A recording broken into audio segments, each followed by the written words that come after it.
Chers amis, bonjour à tous.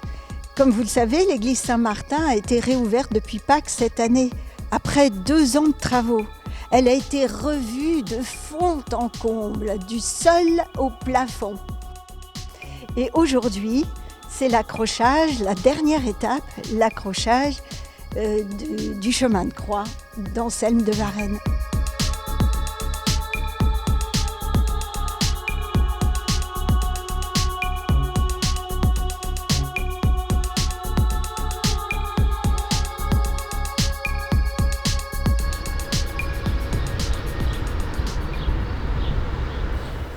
Pour achever et venir enrichir l'ensemble de notre église Saint-Martin, l'hôpital de Foucharus a consenti au profit de la ville de Saint-Dié la cession du chemin de croix qui décorait la chapelle attenante au bâtiment hospitalier, la chapelle de Foucharus.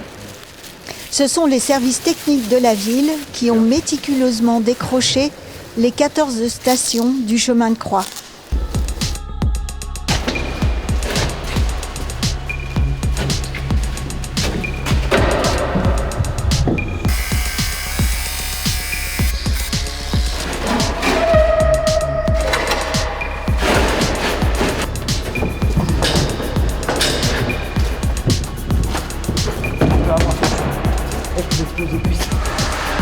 Ce chemin de croix en relief avec encadrement a été exécuté par Anselme de Varennes à la fin du XIXe siècle. Il est aujourd'hui inscrit au titre des monuments historiques. Anselme de Varennes, artiste, sculpteur, qui résidait à Saint-Dié, a sculpté plusieurs chemins de croix dans le même style, notamment à Luce, Tintru et au Valtin. Nous héritons de celui qui est le mieux conservé. L'ensemble de ce chemin de croix est arrivé début avril dans les réserves du musée Pierre-Noël. Nous commençons d'abord par un dépoussiérage et ensuite par le désencrassage. C'est-à-dire en fait qu'à l'aide d'un aspirateur de restauration et de brosse, nous aspirons les parties stables de la station, c'est-à-dire celles qui ne sont pas effritées par le temps.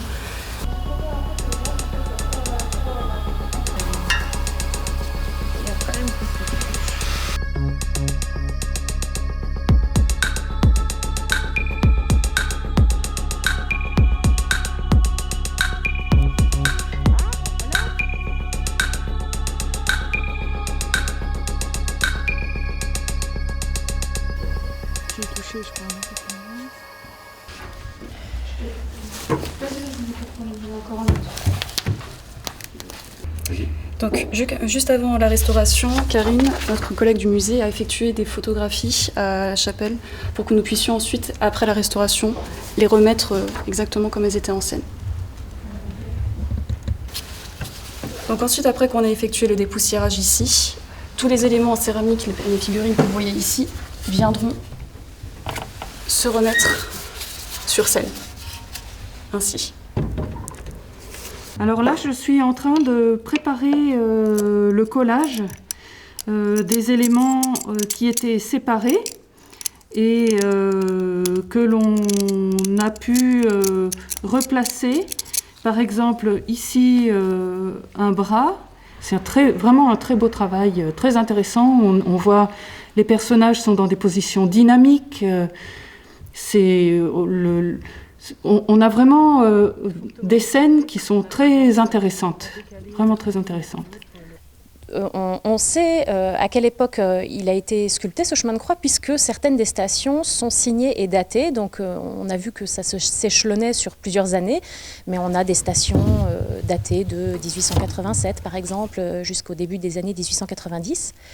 Et on pense que ce chemin de croix a vraiment été créé pour ce lieu de la chapelle actuellement de Foucharus.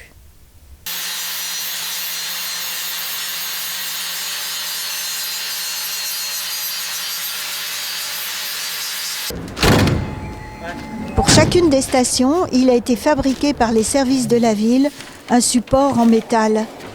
Et c'est du sur-mesure, car chacun des panneaux mesure à peu près 2 mètres de haut sur 1 de large. Ils sont tous différents à quelques centimètres près.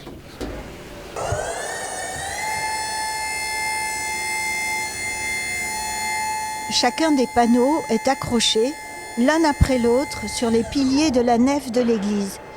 Opération délicate qui demande patience et minutie.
Le chemin de croix est comme un livre, c'est un livre d'images au fond qui nous relate la passion de Jésus, donc de sa condamnation jusqu'à sa mort sur la croix et sa descente de la croix. Donc le chemin de croix nous fait cheminer avec Jésus jusqu'à sa mort. Donc du coup, ça a mobilisé en plus pas mal de nos services, les métalliers, les peintres, les menuisiers, qui avons fait la pose et la dépose. Et passer après un chef-d'œuvre comme ça, depuis 1887, quelle fierté pour nous finalement qu'on nous ait fait confiance. C'est vraiment des choses, je pense, qui n'arrivent pas tous les jours, qui arrivera certainement une seule fois dans ma vie. Donc c'est une œuvre d'un artiste déodacien, sculpteur, Anselme de Varenne. Ces 14 stations du chemin de croix sont à présent installées.